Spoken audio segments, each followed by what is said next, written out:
अच्छा जी, अब हम आ गए हैं अपनी जो अगली चीज़ है पाल्पेशन उस पे। इसी तरह जिस तरह हमने पहले नी जॉइंट की इंस्पेक्शन की थी, अब नी जॉइंट की हम पाल्पेशन करेंगे, या कोई भी एरिया आप लगा सकते हैं। मैं फॉर एग्जांपल नी जॉइंट ले रहा हूँ। अब इंस्पेक्शन में हम टच नहीं कर सकते थे, पाल्पेशन में हम टच कर सकते हैं। तो जब आपने पेशेंट के पास आना है, वही बात कि अस्सलाम वालेकुम जी, मेरा नाम डॉक्टर अवैस है, मैं आपके घुटने का मुआयना करूँगा, या जहाँ का भी आप मुआयना करें, आपके बाजू का मुआयना करूँगा, आपके कंधे का मुआयना करूँगा। उम्मीद है इस दौरान आपको कोई भी तकलीफ़ या परेशानी नहीं होगी। अगर आपको कोई भी तकलीफ़ या परेशानी होती है तो आप मुझे बता सकते हैं, आपका मुआयना वहीं फ़ौरी तौर पर रोक दिया जाएगा। अच्छा, उसके बाद आप लोगों ने क्या करना है कि अब आप नी जॉइंट का एग्जामिनेशन कर रहे हैं ना, आपने पेशेंट से पूछना है कि क्या आपको इस नी जॉइंट में दर्द तो नहीं है। तो वो बताएगा अच्छा है या नहीं है, या किस रीजन में दर्द हो रही है, वो बताएगा मुझे ना मीडियल साइड पे इस जगह पे करके ना बड़ी दर्द हो रही है। तो आपने क्या करना है कि जिस जगह पे दर्द हो रही है ना, पाल्पेशन उससे अवे स्टार्ट करते हैं। जहाँ पे दर्द हो रही है वहाँ पाल्पेशन सबसे आखिर पे की जाती है। ये जब मैंने आपको वो मैं कह रहा था ना एब्डोमिनल एग्जामिनेशन, तब मैंने आपको बहुत अच्छी तरह बताया था कि आपने जहाँ पे दर्द हो रही हो वहाँ से एग्जामिनेशन कभी भी स्टार्ट नहीं करना होता। ठीक हो गया जी।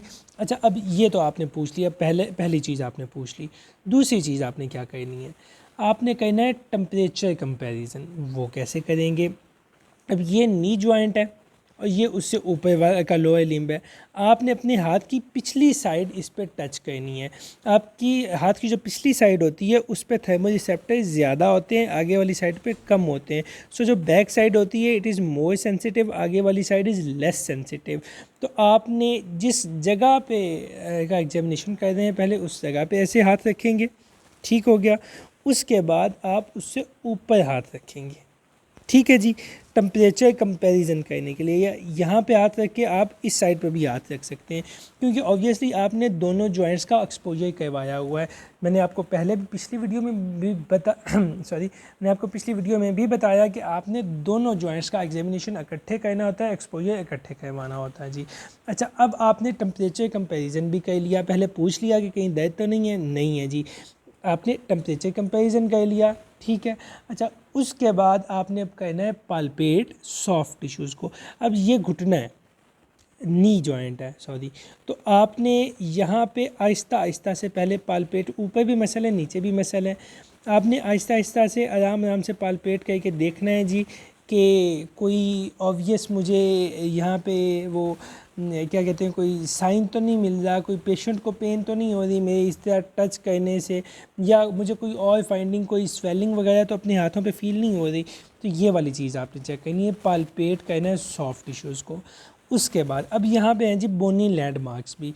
अगर मेरे पास वो ऑब्वियस सब्जेक्ट होता तो वो ज़्यादा आपको समझ लगती, लेकिन अब मजबूरी है तो बस गुजारा करें। अच्छा, अब यहाँ पे क्योंकि हैं जी हड्डियाँ भी, बोन्स भी हैं, पटेला भी है, ऊपर से भी बोन आ रही है, नीचे भी है। ठीक हो गया। तो यहाँ पे जो बोन्स एक्सपोज होती है ना, जो एरियाज एक्सपोज होते हैं, आपने उनको टच करके पाल्पेट करके चेक करना है बोनी लैंडमार्क्स को। ठीक हो गया जी। उसके बाद अगर कोई डिफॉर्म्ड एरिया है या जिस जगह पे पेन है, अब आप जाएंगे उस एरिया पे। ठीक हो गया। आप उसको टच करेंगे, उसको करके देखेंगे कि अच्छा हाँ जी यहाँ पे कोई इसको मसला मसाइल तो नहीं है। पाल्पेशन में जस्ट आपका इतना काम है, इससे ज़्यादा पाल्पेशन में आपका काम नहीं है। आपने जस्ट ये गिनती की चीज़ें करनी है, और मेरा भाई आपने इन चीज़ों को नीचे कमेंट में भी लिख देना है, जिनकी सबसे अच्छी होगी मैं ऊपर पिन कर दूंगा ताकि बाकी लोगों का भी भला हो। ठीक हो गया जी। ये हो गया, पाल्पेशन हो गई। उसके बाद आते हैं जी, अब वो जो अगला प्रैक्टिकल है ना, अगला CFIC है रेंज ऑफ मोशन। अब रेंज ऑफ मोशन आपने कैसे करनी है। अब लेट्स सपोज इस जगह पे मैं अपनी ये इसकी एग्जांपल देता हूँ, अपनी कलाई की एग्जांपल। ठीक हो गया जी। अच्छा, अब मैं कलाई का एग्जामिनेशन कर रहा हूँ, तो इस कलाई के एग्जामिनेशन में आपने जॉइंट्स की पढ़ाई की कि रेंज ऑफ मोशन होती है ये फ्लेक्शन, एक्सटेंशन, इन्वर्जन, आउटवर्जन या ईवर्जन जिसको कहते हैं। तो ये इसकी एक रेंज ऑफ मोशन है, सर्कमडक्शन है। ठीक है जी। अब अगर ये वाला जॉइंट अफेक्टेड है, इस जॉइंट में कोई मसला हो गया है, तो इसका मतलब है कि जो इसकी रेंज ऑफ मोशन है वो अफेक्ट होगी। इस तरह मैं अपनी इस कलाई को हिला नहीं पाऊँगा। ठीक हो गया। तो अब जब भी ये प्रैक्टिकल आए कि आपने रेंज ऑफ मोशन चेक करनी है, तो आपने जाना है सबसे पहले अपना इंट्रोडक्शन करवाना है, फिर कहना है मैं आपके जॉइंट का एग्जामिनेशन करूँगा, उम्मीद है तकलीफ़ नहीं होगी, दोनों का एक्सपोजर करवा लेना है, दोनों साइड का एक्सपोजर इज़ मस्ट। उसके बाद अब आपने देखना है कि अच्छा यहाँ पे कोई ऑब्वियस इंजरी तो मुझे नज़र नहीं आ रही, या यहाँ पे कोई इस तरह का फ्रैक्चर हुआ हो जिसको हम ओपन फ्रैक्चर कहते हैं। अगर कोई ओपन फ्रैक्चर हो या अगर आपको लगे कि यहाँ पे हड्डी टूट गई हुई है, तो फिर आप रेंज ऑफ मोशन नहीं करवाते।